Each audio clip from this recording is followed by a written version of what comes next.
Kevin Garnett beat me to it. Let's play the clip. Bro, when you step out of being professional and then you step out of not, to your oath and holding up your end of the bargain, or you open up for all this right here, bro. This is how non-guarantees are going to come into our league right here for shit like this. We fucking fought our ass off through 5 and 6 goddamn lockouts to get to a point where there's where we protect the integrity of the talent. And then that talent has a responsibility to be professional, come in here and do your fucking job. You think I like Glenn Taylor? You think I like that motherfucker? No. Nah. You think Paul like Witt at one point when they weren't seeing eye to eye? We came in, we did our fucking jobs, you got paid, and you went home. You go home, as soon as you get opportunity to change that, you change it. But bro, I ain't finna come in here, make a mockery, one, be a distraction to the other guys in here. Right. Because bro, that's what you're doing. You know what? John Wall did the perfect. All right, so I had on my content queue, I had non-guaranteed contracts, and Kevin Garnett here got to them first. This is from the KG Certified Podcast. I will link to this in the description. But the mockery has already happened, and it's been happening for years. This Jimmy Butler incident is really just the latest episode, but players have been mocking the NBA for a long, long time, and they've been watering down the product to such a point that it's really started to damage the NBA brand. And so here he's talking about obviously the Jimmy Butler situation where Jimmy Butler is actually working against his own self-interest, where who even knows what he's doing? But of course, in the past or even ongoing, we've had players who are really just sitting out and lounging for no reason, taking off games casually, other times milking injuries that aren't really injuries. We see teams that are tanking, and this is coming from the front office. They're not playing their stars. They're resting their stars. Some of the teams, like Greg Popovich, he figured out a while ago that you don't need to always go 100%. You don't need to win all of the games. You just need to get into the playoffs. And so there's that strategy component of it. And so the NBA has had a problem for a long, long time. And most of it stems from the fact that there is no incentive to act otherwise. And we've seen that some players, yes, some players are going to be, they're incentivized. They're self-motivated. They don't need anybody to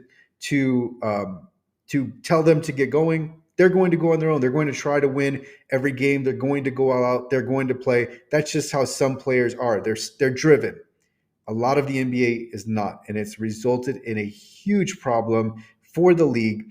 And here, Kevin Garnett brings up non-guaranteed contracts, which is exactly what needs to happen. And so here I have a graphic where I have a proposal for a hybrid version of non-guaranteed contracts. And so the hybrid nature is that 50% is guaranteed, 50% is non-guaranteed.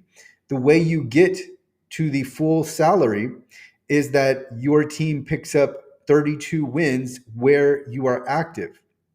So breaking this down, you have 50% of your contract is non-guaranteed. To get your salary, it's divided into 32.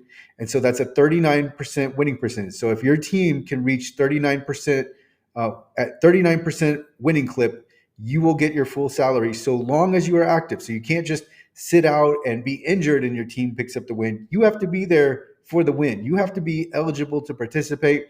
And of course, there can be some more elaboration here with the detail, how many minutes, et cetera, when a player is starting, and so on. But the point is that you need to be playing, you need to be eligible to play, and you need to be there while your team picks up 32 wins. And so what this amounts to is each win is going to be worth 0.78125% of your salary. And that is, again, because we have half guaranteed, and then this other half of your salary that's not guaranteed, that's going to be picked up by each win. So the more wins you pick up, the more of your salary you will get until you reach 32 wins, and then you're good. You've got your full salary. And then so the other part of this is if you are a winning team. So if your team goes over 50 wins, for each additional win, you start to pick up a percentage of the winner's pool. So the winner's pool would be whichever team did not reach 32 wins, then you're going to start picking up some of that money. So this means that the owners don't get a windfall here. It's not being the players' money, the share of the revenue is not being redirected to the owners. Rather, there's just the incentive now that's in place. So I think what will one natural occurrence here is we will see the bottom teams start to lift up. Just it will magically happen through money, and we will see the floor for NBA team wins raise. And then here I have an example on this last part of the graphic. Let's say a player makes $20 million a year. That's their salary. 10 million is guaranteed. They get that even if they are injured and they're out for the season.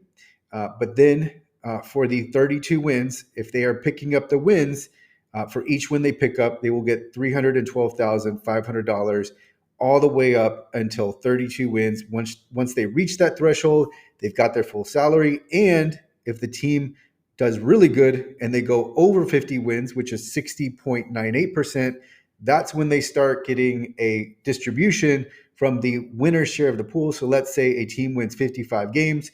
Those players who have been active for those wins are going to start to pick up even additional salary because they've done so well. So what this does is it really incentivizes everyone to start picking up wins and then also doing so in a way that benefits the team. So it's not just a matter of let me rack up stats, let me try to get 30 points a game.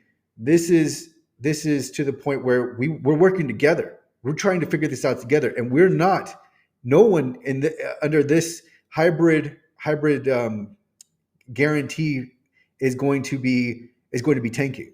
So the days of the Spurs lagging on wins so that they can be at the top of the lottery, this is going to help that. This is going to cause teams to truly play all out.